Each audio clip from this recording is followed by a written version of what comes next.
Hello, and welcome to another session on the Prison Mindfulness Summit. My name is John McAdams, and I'll be your co-host for this session. Very happy and honored to be here today with Dr. Fleet Maull. Fleet, how are you? Great to see you, John. Good.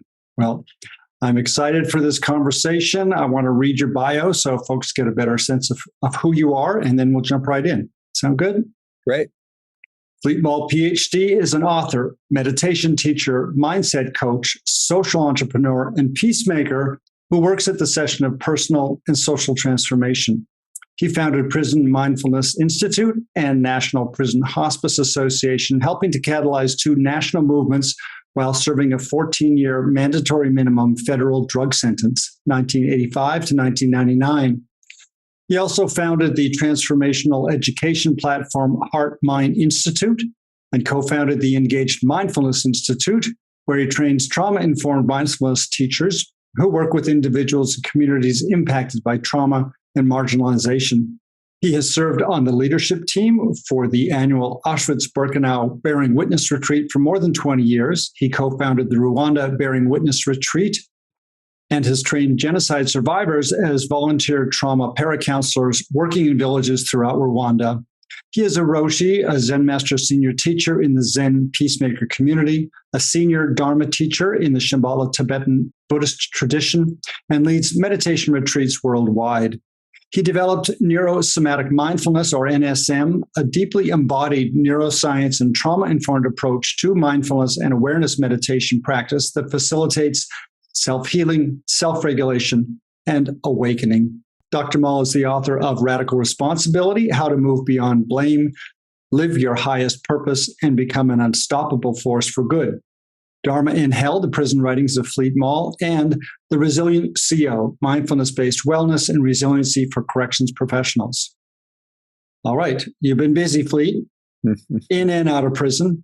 So I think you have just such a depth of experience and perspective to speak with us about. So let's start with your background. How'd you end up in prison? Yeah, I'll try to give you a real down and dirty version of that. So I grew up in the Midwest, middle-class Roman Catholic family, good family, but unfortunately beset with alcoholism. So I came of age in the 60s, a big hole in my gut, classic angry young man, went headlong into the counterculture of that time, all the craziness, the anti-war politics, the drug, sex, and rock and roll, and drug experimentation. Went through the whole psychedelic era really deeply, and then went into hard drugs and just really deeply into that world, and really wanted to get away from that as the darker that scene got. And also was just feeling really alienated within the culture I was in, had been for a long time. And when Richard Nixon was reelected in 72, I just felt like I had to get out. So, and I was also just looking for something authentic. I earlier in my life, I felt very plugged into a vivid, magical world, but it disappeared around the time I started school, I guess. And all went to gray tone. So I was always seeking something real, and starting to find inklings of that in the drugs and the music. But, that's kind of a mirage. And if you have a propensity to addiction or a hole in your gut like I did, that takes you down some pretty twisted roads. So I left the country and became an expat, traveling in Central and South America, and really as a seeker. The drug thing went into the background a bit. It didn't disappear altogether, but it was mainly about spiritual seeking and about adventure and really exploring indigenous cultures and the archaeological history. And I ended up living in Peru mostly. I traveled all over Central and South America, but ended up living in Peru, way up in the Andes Mountains. And it was an incredibly magical place. I did find a really magical world to plug back into. Unfortunately, the first time I came back, I realized it was still environmental. I couldn't bring it back with me. I hadn't been able to internalize it. And I went back, lived down there, and I eventually ran out of money and fell into small-time, drug smuggling. Originally just drug trafficking, making connections for other people that were coming down to smuggle cocaine. And I, make a few $1,000s. I could live another 6 months down there on that. But then actually got into smuggling myself and justified it with all this us versus them thinking, the world is all hypocritical and, feeling that sense of self-justification.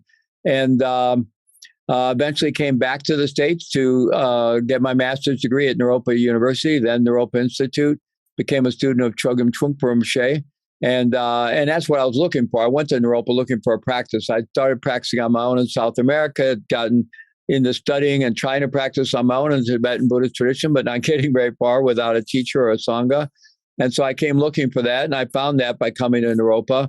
But I still had all this shadow stuff in the background, and that continued. I kept it a secret from my teacher, from the community. Before I could untangle all that, I ended up with a long federal prison sentence. And so, I ended up doing all that time. But, the good fortune was I came in there with a lot of skills and a lot of training in the Buddhist tradition, and also having completed a 3-year clinical training program in Buddhist and Western psychology. And I was also just completely shocked and devastated by realizing what I'd done to my son, who was 9 years old at the time. He was now going to grow up without a dad. And, I had a no parole sentence because I was convicted on this so-called kingpin statute. And, originally it was 30 years no parole. And on appeal, they knocked off 5 years, came down to 25. But fortunately, I was sentenced under the old law, and you got a lot of good time if you stayed out of trouble. So I would have served 18 and a half on 30. I ended up serving the 14 and a half on 25 by staying out of trouble. Sadly, now people who get those sentences, they might get like 2 years good time. Everything changed after 1987. But at any rate, I did serve 14 and a half years, but I was radically dedicated to turning my life around when I got there, because I was just devastated over what I'd done to my son and his mother, how I'd torched my own life, which I thought was pretty much over, how I'd let down my community, my teacher, my family, and it took a couple, while sitting in 12-step groups and really listening to one person after one man after it was a male prison, one man after another talking about how their lives had unraveled after drugs. They really even then confront all the harm I'd been involved in, what a harmful activity I'd been involved in, and the harm it had brought to so many lives. So all that just fueled this passionate desire to turn my life around and hopefully do some good, to leave a better legacy for my son than just that his dad went to prison, or even that his dad died in prison, because I had no surety that I would survive that time. Mm-hmm. Mm-hmm. Okay, well, thank you for that. It sounds like what you're saying is it took a couple of years for this to land, but it sounds like you really adopted some accountability, some responsibility for all of these past actions. And now we've got another 12 years. So what was that journey like? Mm-hmm. Well, the first part of it all landed right from the get-go. It was the minute I landed in county jail, the minute I got sentenced, I knew what was up, and I just started practicing like my hair was on fire, even during the 7 months of going through trial and sentencing. So, everything had completely turned around when I got locked up. But it was that part of really, I still had some internal justifications about having been involved in, the drug, even though I knew I'd created a lot of harm to my son. And, it was still, it wasn't as bad as this, or it wasn't as bad as that. Or, back then it was a recreational, everybody was doing it. So it was sitting in those 12-step meetings. I don't think it took 2 years, it probably took a year that I really even had to face it at next level. It was more like facing the next level of the harm I'd created. And I just developed this passionate longing to begin with, to not cause any more harm, to just not cause any more harm. And then, of course, along with that, maybe to do some good. But yeah, that was kind of the transition. Mm-hmm. So what was that? What did you do? Well, I just really focused on practice. The minute I got there, it was a relief to get to this big federal prison. I was in a hellhole of a county jail for 7 months. And to get to this big prison where I could get a job, and there was a prison yard you could walk on. There was a recreation area. It was a big place with 10 buildings, all connected with these underground tunnels that were half underground, half above ground. So you never really had to go outside to get from one place to another. It was all controlled movement, so you could only move, like on the hour for 10 minutes. And if it wasn't during free time, you always had to have a pass wherever you're going. If it was during normal work hours. But it was, it was a maximum security prison, but it was a federal prison hospital. And, when I got there, I was really full of the drama of my own situation, as you might imagine, just been sentenced to 30 years with no parole. And, but when I got there and was confronted with that place, it just completely shook me out of that self-preoccupation, because I remember the first day of walking the halls there, I felt like I was in some kind of Fellini movie of suffering. There there were men doing the Thorazine Haldol two-step down the hall, coming out of the psych ward. People out on the yard, talking to themselves. There were people being led around who were blind, being helped around in prison who were completely blind. There were men being wheeled around who were emaciated from cancer and AIDS. There were men being wheeled around in wheelchairs who were paraplegic or quadriplegic. I mean, it was just like so much suffering. And so that just completely woke me up. And the influence of my teacher, Trungpa Rinpoche, who, as far as I could tell, lived 24/7 in service of humanity, that and the influence of good parts of my family of origin as well kicked in. And I realized I just needed to show up here and figure out how I could serve. So I got a job teaching school, which I did as my day job for 14 years. And that led, eventually I was able to get a meditation group started in a prison chapel. I got very involved in the 12-step work, was kind of a leader in that for 14 years. And then, a couple of years in with another prisoner, I was able to help start their first hospice program inside a prison, and was a big part of my life for the last 11 years of my time there. Most of my meal breaks and my free time were spent up in the hospital, taking care of men who were dying of cancer, AIDS, liver disease, and so forth. So your heart grew. Yeah, definitely my heart grew a lot. And, I just led this very disciplined life. I actually took monastic vows with Trungpa Rinpoche. That it was a couple of years in, but I was trying to figure out how I could live my life, kind of as a prison monk. And so I led this very disciplined life. I didn't sleep very much. I got up very early in the morning to practice, and then I went to work, and then coming home, you had to be back on your unit at 9:00 at night. And so then I studied for a couple hours, and then I practiced for a couple hours. And I was practicing 2, 3, 4 hours a day. And I was studying 2 or 3 hours a day, and, living a life of service, and probably sleeping for the first 6, 7 years. I don't know how I did. I was only sleeping like 4 or 5 hours. And I was completing my Nundro practices, the preliminary practices in the Tibetan Buddhist tradition, which I hadn't managed to complete before I went to prison because of my crazy lifestyle. And, it took me 2 years to get a single cell. I was in these big dormitories, but once I got a single cell, I could start doing prostrations and go through all the Nundro. So I got up, really early every morning, like 3 or 4 in the morning, and to do my Nundro practice. And so I was just driven. I was driven by, and my teacher from Rinpoche died in 1987, 2 years into my time.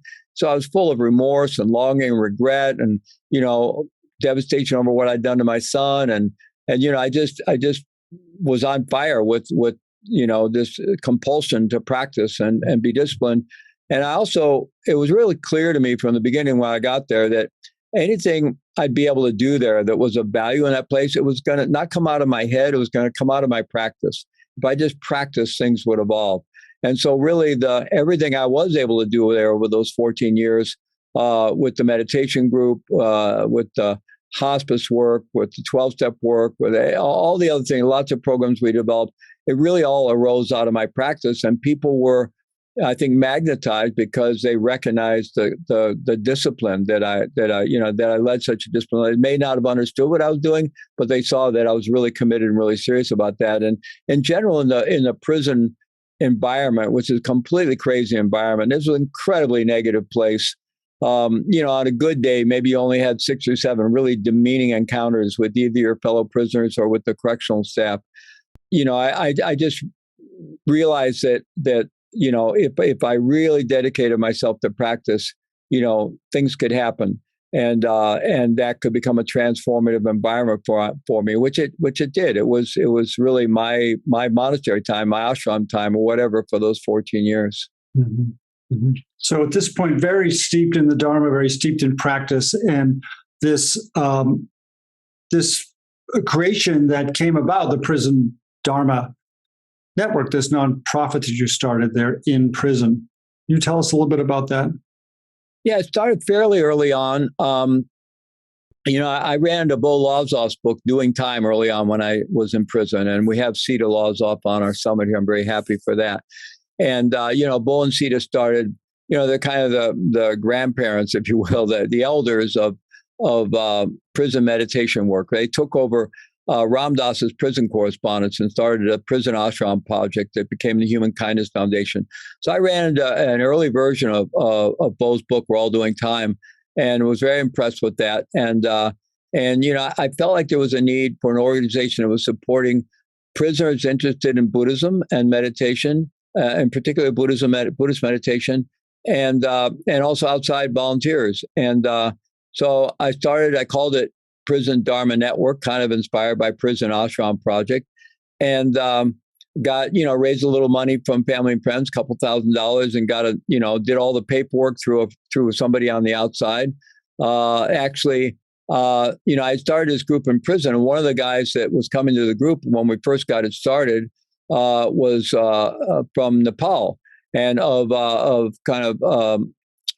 Tibetan Buddhist family in Tibet. He was Nepalese, but of the kind of the Sherpa families that were Tibetan Buddhist.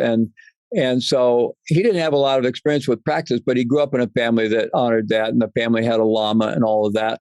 So he was coming to the group, and his brother was in another prison, and his brother had a girlfriend or something on the outside, and she was willing to help us. So she became like the mail drop. I was mailing all she would mail forms to me. I'd fill them out. I'd mail them back to her. And then she became the initial volunteer doing prisoner correspondence. So, we got it started in 1989, I believe. And it originally was just about, lining up prisoners with prison pen pals and sending books to prisoners. And it really what really inspired us to begin with was, there wasn't much going on in Buddhist prison ministry back then. There was John Dida was doing a little bit in New York. There was some Pure Land ministers doing some prison ministry in California, primarily with Asian American prisoners. But prisoners were starting to write to Dharma centers and ask for help. And I published some articles about what I was doing in prison so far. And so I was getting kind of known in the Western Dharma world. And so people started sending letters to me, thinking I know what to do with it. And I couldn't correspond with other federal prisoners, but I could correspond. At least I got away with it. They didn't stop me. I never asked permission, but I could correspond with prisoners in state prisons and county jails. And so, I would go, I worked in the education department, had access to a copy machine, and I'd take a magazine like, Yoga Journal or Shamala Sun, and I'd go copy some articles and, write up a meditation instruction and put that in an envelope and mail it to a prisoner. And being a prisoner myself, I knew how happy they'd be when they get this. Because when you go to mail call, you're happy if you even get junk mail at mail call, right? And so, every time I was filling one of these envelopes, I just felt all this joy. And I remember Joseph Campbell saying, follow your bliss, right? And I was feeling all this bliss, filling envelopes. So I thought, okay, filling envelopes, that's going to be my vocation. But I pretty quickly realized this was much bigger than anything I could just do on my own for my prison cell. So then we started Prison Dharma Network, and it just gradually grew from there. And we focused on, just building. Eventually, I had a friend that was then vice president with Shambhala Publications, Dan Barrett, and he kind of took it over. The first person kind of burned out. He took it over and he had volunteers there working at Shambhala Publications. And of course, they had a lot of books that came back that they could mail to prisoners. So, for the rest of my time inside, we were, it was mostly a book ministry and prison pen pal ministry for the most part. But we also started networking and developing a network of other prison Dharma, prison mindfulness organizations. That kind of started, but it really went into full swing after I got out. Mm-hmm. Mm-hmm. Well, there's so much to talk about, and there's so much juice with your stories on the inside. But since you've been out since 1999, just this incredible life of service. And I'd like us to transition now, particularly around this summit and the interest I think our audience is going to have around the work that both is going into prison for the incarcerated, those who go in and have to work with the administrative side to make that happen, and then also the work with the staff who are running the show in there. Mm-hmm. So as we come out and now you're out, what happens? You sort of drop into a different country than you left, and you kind of had to hit the ground running. Yeah, well, I got out in 1999, and I feel incredibly grateful. I came out, to tremendous support. I released to Boulder, Colorado. By this time, I was also studying with. Not only was I still very much dedicated to my Tibetan Buddhist tradition and lineage, and Trungpa Rinpoche, who had died in 1987, his son, Sakya Mipo Rinpoche, had come into the prison to give me various empowerments so I could continue my practice, as had another Tibetan teacher, Trungpa Rinpoche. But I'd also started studying with permission from my Tibetan teacher. I'd started studying with Roshi Bernie Glassman, so I got very involved in the Zen Peacemakers. And I was originally going to release to Yonkers, New York, and get involved in the Greystone Project, but then Bernie moved, and that wasn't happening. He moved to the West Coast. Greystone was still happening, but he moved. So I ended up releasing to Boulder, where I'd been before prison, and that's where we took Prison Dharma Network. And, it was a large Buddhist community there, and I knew a lot of people. So I got out and had a lot of support. That's when Vita Pyros, our executive director, now got involved right off the bat, and she was tremendously supportive. But I worked really hard. That 14 years I was in, I knew I was going to be almost 50 years old when I got out. If I survived my time, I was going to be broke. I was going to have a serious criminal record. And, I'd have to work really hard to prepare myself. And, I've had nothing but opportunity ever since I got out. Amazingly, I was invited that first year to present at the American Psychiatric Association National Conference on the hospice work, and that was like to come out. I don't think people realize when you come out of prison you're in prison, it's like you're at the lowest societal rung, right? You have a number. You don't even have a name, right? You're really just considered a non-human. And then to get out and be presenting at a national conference like that, it was, wow, what a shift. And so I'm very grateful for the opportunities I've had ever since I got out. And, with Vita Pyros and others, we got Prison Dharma Network going on the outside. So I'm building this national network, but also got involved there in delivering work locally and started going into the county jail in Boulder. And we had a juvenile program out at a place called Lookout Mountain, where Vita and others, where the Path of Freedom program was developed. And, I started traveling when I could and, going into prisons around the country and around the world. So, in the last, I don't know how many, where are we, 22, 23 years I've been out. I've literally been into prisons all around the world. And so it's been very gratifying to be able to go in and do that work and support men and women who are in prison, who are all really, to this day, everyone who's inside feels like my brother and sister, literally. And I'm always very grateful to be able to go in and offer something. And I'm very grateful for like the last 12 years or so. We've had the opportunity to do a lot of work with correctional officers, probation parole officers, as well as other public safety professionals, sheriff's deputies, some police, community police, even border patrol.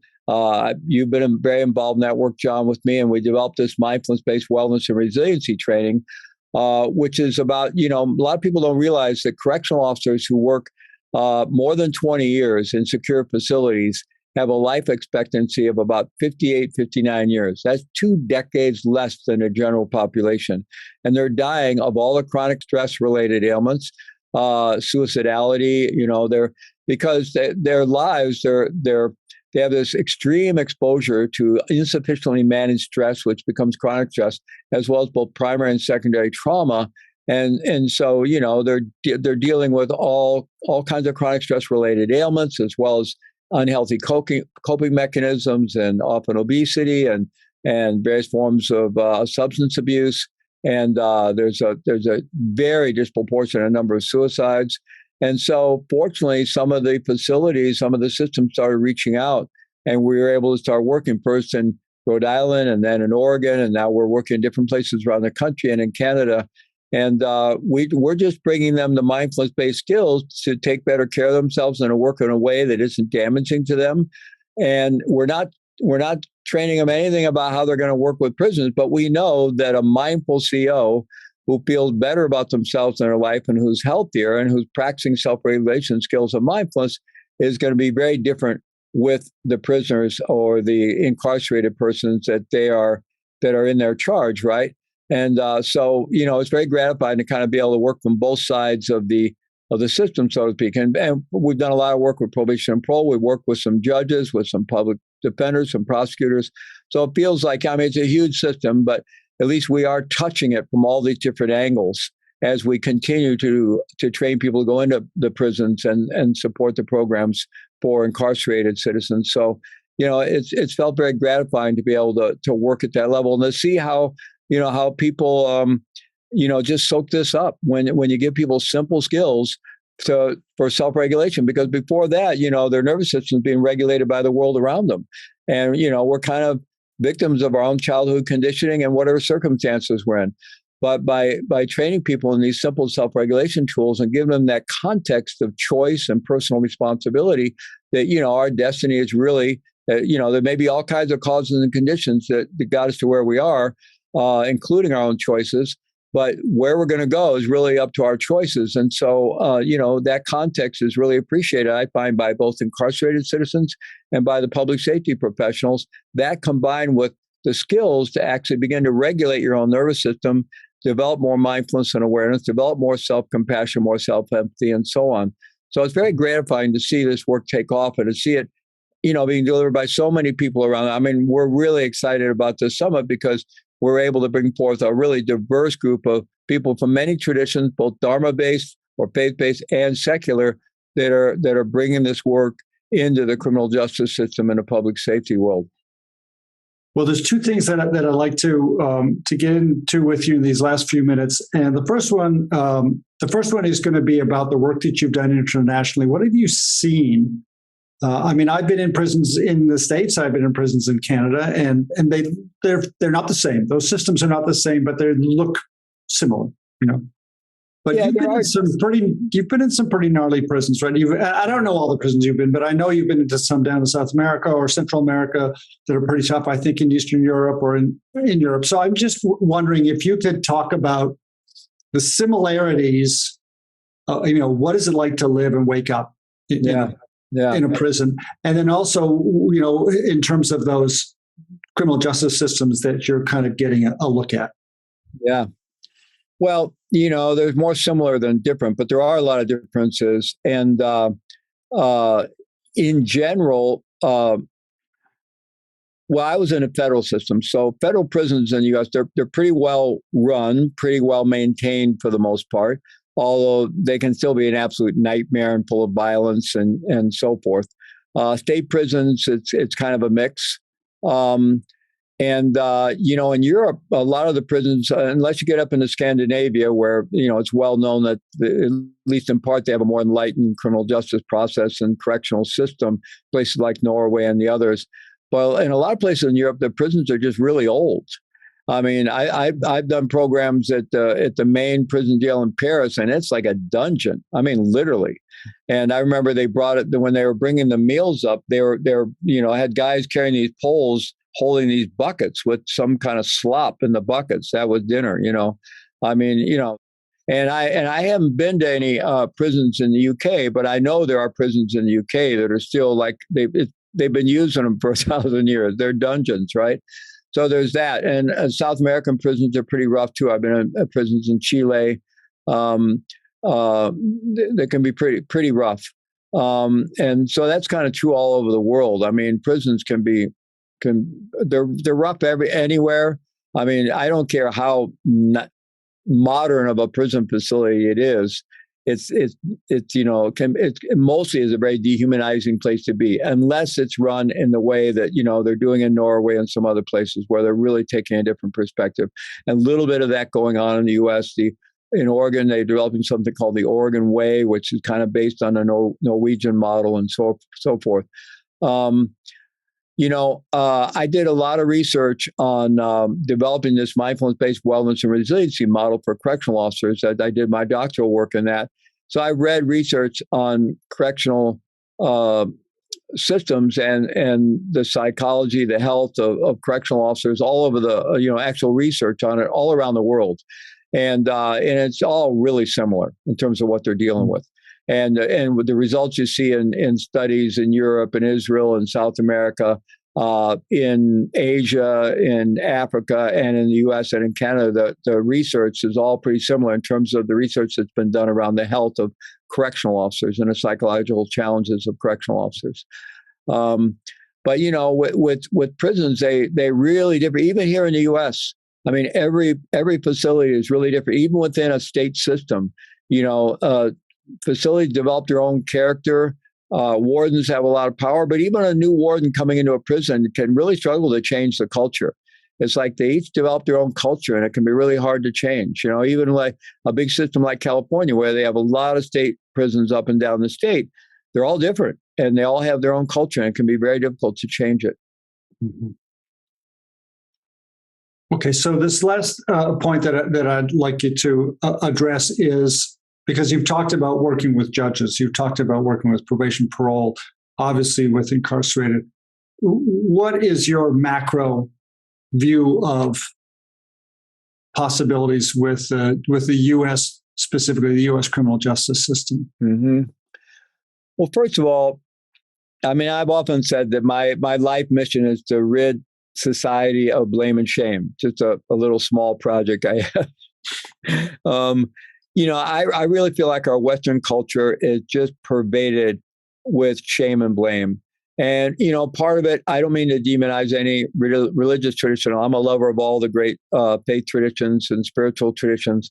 But, particular, kind of probably more of the Calvinist strain of Protestant theology has this notion of the flawed nature of humanity, even the depraved nature of humanity. And I think that's a really bad misinterpretation of Christianity. And, if you really believe that human beings are completely depraved and flawed, then, you create the absence of coercive force where dangerous are going to behave really badly. Well, what kind of society and what kind of institutions do you create? You create blame-based, shame-based institutions, punishment reward systems. And although we have lots of good values in our society and a lot of other values and principles are there, still, the underlying, it really pervades our society, and it certainly pervades our criminal justice system and our prison systems. There's even an idea in penology, the philosophy behind corrections, called positive shaming, which to me is complete oxymoron. I get what they're talking about. I've even heard some spiritual figures talk about positive shaming. I think what they mean is just a sense we're kind of embarrassed when we, act in a harmful way or something. But shame to me is a complete toxic emotion. Shame is the emotion we experience when with either the threat or the act of being kicked out of the tribe, kicked out of the family. Love is withdrawn, connection is withdrawn. We're unworthy, we're unwanted. That's when we experience shame, right? And it's a very toxic and very powerful emotion. We all experience it as children, and often a lot of our self-structures are pervaded with shame because, if we have a lot of shame in our early upbringing, because when you get that hit of shame, it's like home. I'm here, and in fact, we even know that people who are involved in sex offenses, they're actually in some ways seeking shame. And then, of course, what do we do when they're caught? We just shame the heck out of them, right? Which just feeds their acting out, feeds their addictive pattern, because that hit of shame, it's like a powerful reference point for I'm here, at least I'm here. Because, we build our self-structures from childhood out of nothing when, it's just groundlessness and impermanence, which no, young child can navigate, much like it's very hard for us as adults, even with spiritual technologies, to navigate that. So, it's just throughout our society, and it pervades our criminal justice system. The antidote to that, the opposite of that, is what has been the dominant view of human nature. If you study cross-culturally and historically, that of unconditional goodness. There's a so-called blank slate model as well, that human beings are just blank slate. It's whatever they're influenced by. That's another one that's out there historically. But the more dominant one historically has actually been that human beings, underneath all the noise, underneath all the conditioning, are actually innately good, innately whole. And my first teacher, Trungpa Rinpoche, called it basic goodness, unconditional, innate, basic goodness. And so that changes everything about how you view humanity. That not only are human beings basically good, human society is innately good. Despite all our problems, that the underlying ground is good, that our aspiration to come together and create society comes out of our aspiration to figure out how to work together, to build communities, build society. And, it goes awry, it gets corrupted, but still the underlying ground is innately good. And so if you see that, you can evolve all kinds of different structures, right? And so if you can imagine, a criminal justice system, a restorative justice system, a transformative justice system that's grounded in the view of innate goodness. And then how would you work with helping people turn their lives around if you're not viewing them as thugs and flawed human beings or subhuman beings, but rather you're seeing them as fellow beings with innate goodness who, because of 99.9% of the time, because of early childhood trauma, their lives have gone awry and they've gotten in trouble, and they don't have the knowledge or the skills to self-regulate. And so, a very different view. So I guess my blue sky vision is that by bringing mindfulness, whether we're bringing it in through the Dharma doors, whether it's, Buddhism, Hinduism, Sufism, all the different programs are genuine, or even contemplative Christianity. Any of the traditions have a kind of genuine contemplative inner work, all of which we support, have always supported through Prison Dharma Network. So whether we're bringing it in that way or whether we're bringing it in as secular programs, but, even secular mindfulness, John Kabat-Zinn has made it very clear, secular doesn't mean not sacred, not spiritual, right? And it still it's based on the same notion of innate goodness, innate human goodness, right? And so my hope is that by getting mindfulness, whether faith-based or secular, into our criminal justice system, into our prisons, into training for correctional officers, into the courts, into that whole system, that eventually that system will change and begin to shift to one that's less based on a negative view of humanity and on blame and shame, and one rather that's based on the view of the innate goodness of human beings, of human nature, of human society, and one that's not focused on blame and shame, and it's not coercive, but it's realizing, what do we need to do to help people heal and help transform their lives? And there's a lot of great programs going on. There's a lot of examples of how that works, right? And we just got to scale it. But to scale it, society's got to change as well to support that. They have to start, we have to start seeing ourselves differently in society. Even before we can see our fellow incarcerated citizens differently, we have to see ourselves differently, right? If we're kind of, shaming and blaming and coercing ourselves into staying within some narrow range of acceptable human behavior, societal behavior, we're in that same problem. We're in our own prison. So somehow, we have to transform how we see ourselves and how we see human society, so we can actually change our view of our fellow citizens who end up in the system, or even before they end up in the system, to start really taking care of people so they don't end up in the system. The craziness that happened with the drug war and the prison industrial complex was we took all the resources away from the front end that would keep people out of prison, from prenatal care onward, and put it all at the end of the system, just warehousing human beings for profit. Now, fortunately, the brakes got hit on that with the recession, or the Great Recession of 2008. The states ran out of money, and the kind of prison building boom was over, at least in the States. But, and so there's a lot of openness to change, but it certainly hasn't completely transformed yet at all. But there are signs that I think we're getting more progressive, and I think we are on a path to there's a lot of decriminalization going on with different things, and but it's a major movement that involves not just our criminal justice system, but our entire society. And so that's kind of my blue sky vision and hope for this world, that our work and everybody doing this work is going to keep seeding that context of innate goodness into our society in lots of different ways. Mm-hmm. Yeah, well, thank you. I think I'm also hearing from you, and I've heard from you in other venues, that this is very much about personal healing. That this work, simply of being engaged in mindfulness practice, can be self-healing, and you're talking very much about that in all these different arenas. And it sounds like you're talking about societal healing as well on a grander scale. Yeah, absolutely. I don't want to get too divergent here, but my friend and colleague Thomas Hubel does his collective trauma summits, right? A lot of what we're dealing with in the world, all around the world, with the violence and the wars and the refugee crises and all the different forms of abuse that continue on, is really just a recycling of this collective trauma that gets frozen and we don't deal with it, right? So, there really is an entire global process of transformation that needs to happen. And, we're talking about creating a global healing community that has this understanding about trauma. And we all need to heal, and we need to heal collectively, and we need to support everyone in healing individually and in healing collectively. And that includes everybody. It includes all of our incarcerated citizens, but also includes all the people working in the system, because they're all traumatized as well, right? That's what I know. You know that very clearly, working in it, that we go in and we see that a lot of correctional facilities, you have the incarcerated folks, and then you have the correctional staff, and they're basically in this cycle of re-traumatizing each other. And both often come from traumatic backgrounds. I mean, people are kind of attracted into prison work, I think, because of that. And then, they kind of demonize each other and they just keep up this cycle of re-traumatization going, and it really has to get turned around. And, the Norway model is a great model for beginning that, and what they're trying to do with the Oregon way in Oregon. Well, it takes a really concerted effort, but I do see signs of it happening all around, and I'm very hopeful. I'm much more hopeful now than I was, let's say, 10 years ago.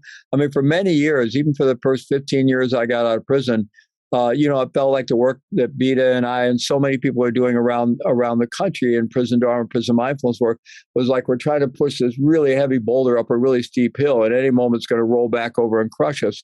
But I don't know, 7-10 years ago, losing track now, it just seemed like things started to shift. And it almost feels like, like the world's starting to cooperate a little bit with our effort, right? That's very encouraging. Mm-hmm. Well, thank you so much. On that up note, I think we'll wrap it up, and just appreciate so much your time here with us, and of course all of your work, and co-founding this summit so that we can all be inspired and re-inspired.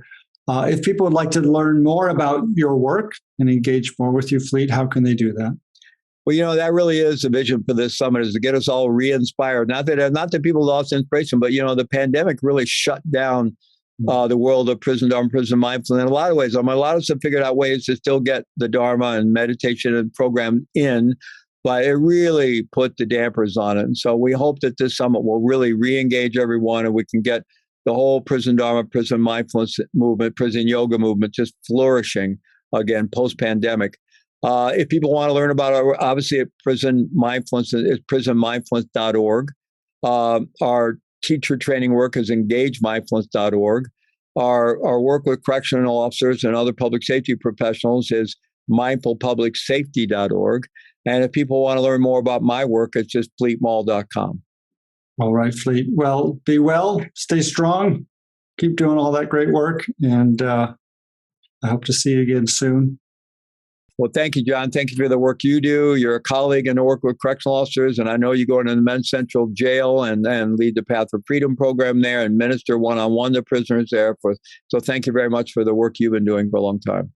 Yeah, always a pleasure. Fleet, take good care. You too. Bye now.